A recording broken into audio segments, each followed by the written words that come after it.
Jesus estava passeando, andando no pátio do templo. O pátio do templo era enorme e Jesus andando ali. Aí chegou perto dele uma turminha que chamava Turma dos Herodianos, turma de Herodes. Herodes não era o imperador era Tibério. Mas a turma dos Herodianos, quer dizer, turma do governador que ficava implicando com todo mundo, que não estava nem lá nem cá. Chegaram perto de Jesus, perguntaram para ele: olha, nós sabemos que o senhor é muito justo, nós sabemos que o senhor não dá confiança para ninguém, nós sabemos que o senhor é uma pessoa correta. Então nós vamos te fazer uma pergunta.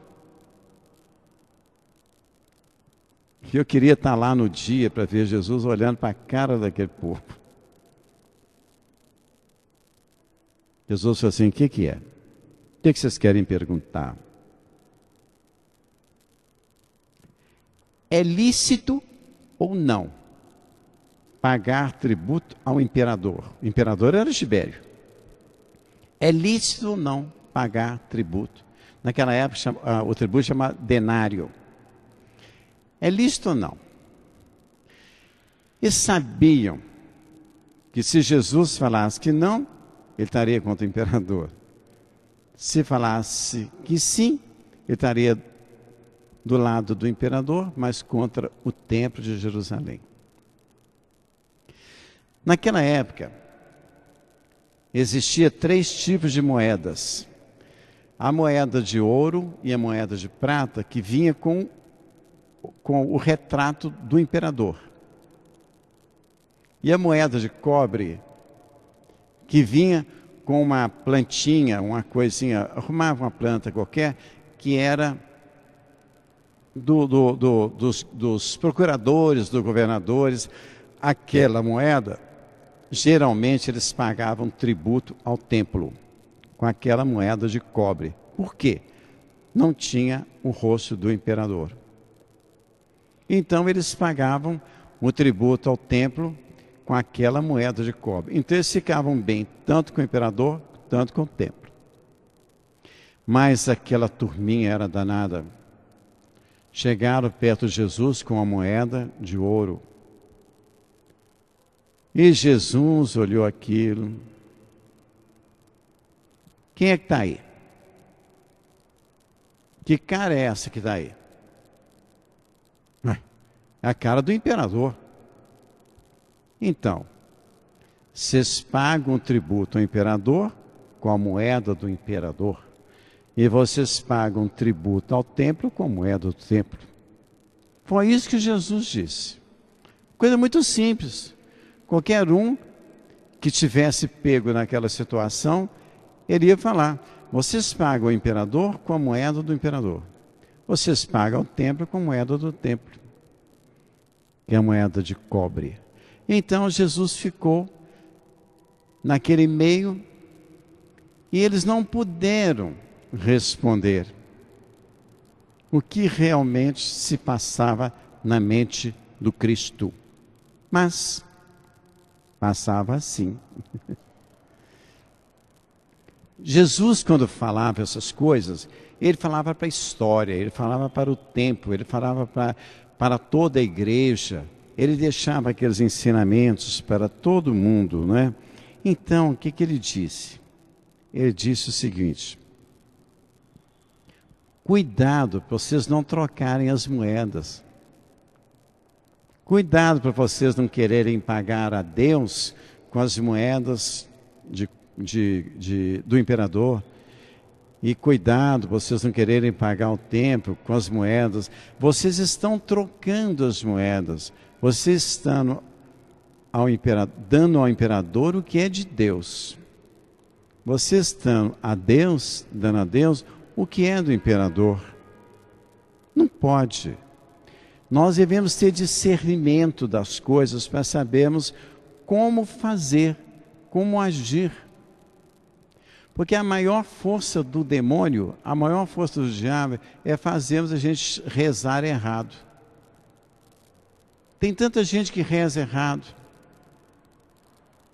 Uma vez eu fui participar do negócio de 1000 Ave Marias.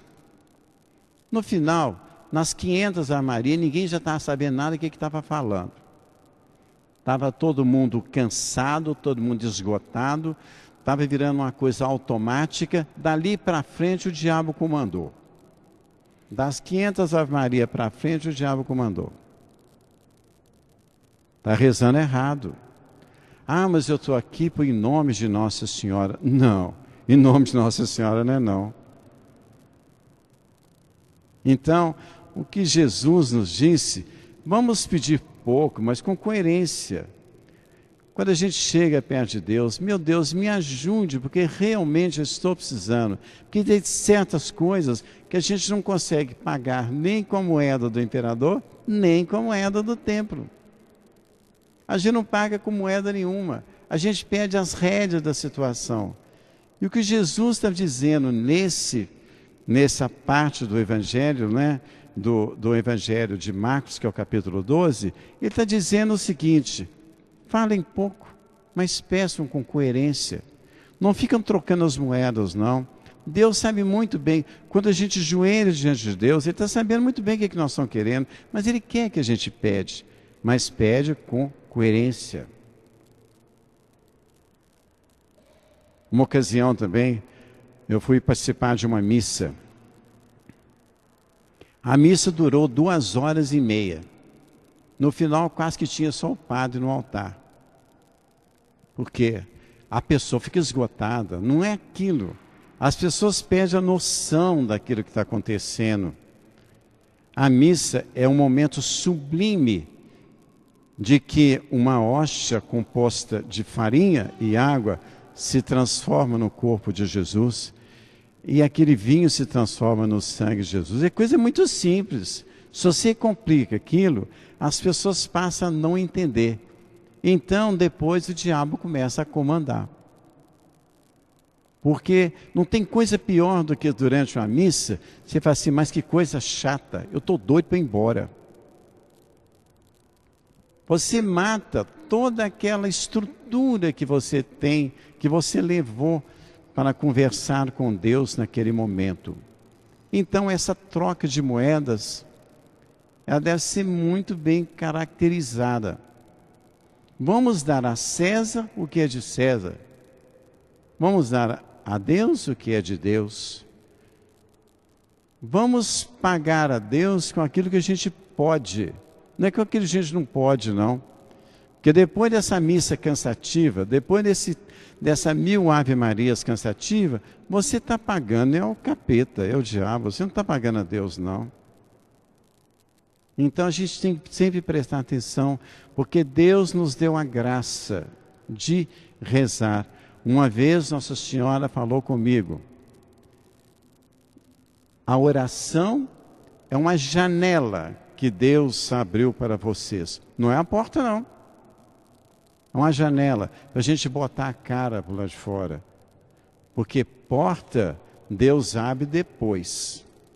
Depois que você tiver conseguido a graça daquilo tudo, Deus vai te abrir uma porta. A porta é a vida eterna. A porta é a graça eterna. A porta é a bem-aventurança eterna. Mas enquanto você está rezando, Deus vai te abrindo uma janela. Essa janela é muito importante. Nessa janela você está dando a Deus o que é de Deus e ao templo o que é do templo. Não vamos trocar a coisa, tá bom? Então fica o meu recadinho para hoje, que é muito simples, muito fácil. E não vamos rezar à toa, não. Vamos rezar. Aqui eu tenho o texto aqui, né? Tudo aqui estruturado, tudo jeitinho. Você sabe o que vai acontecer. Vocês sabem perfeitamente na hora que Nossa Senhora vai entrar. Você sabe na hora que nós vamos cantar, tá bom? Então fica o meu recadinho. Se Deus quiser, vamos nos darmos muito bem, tá bom?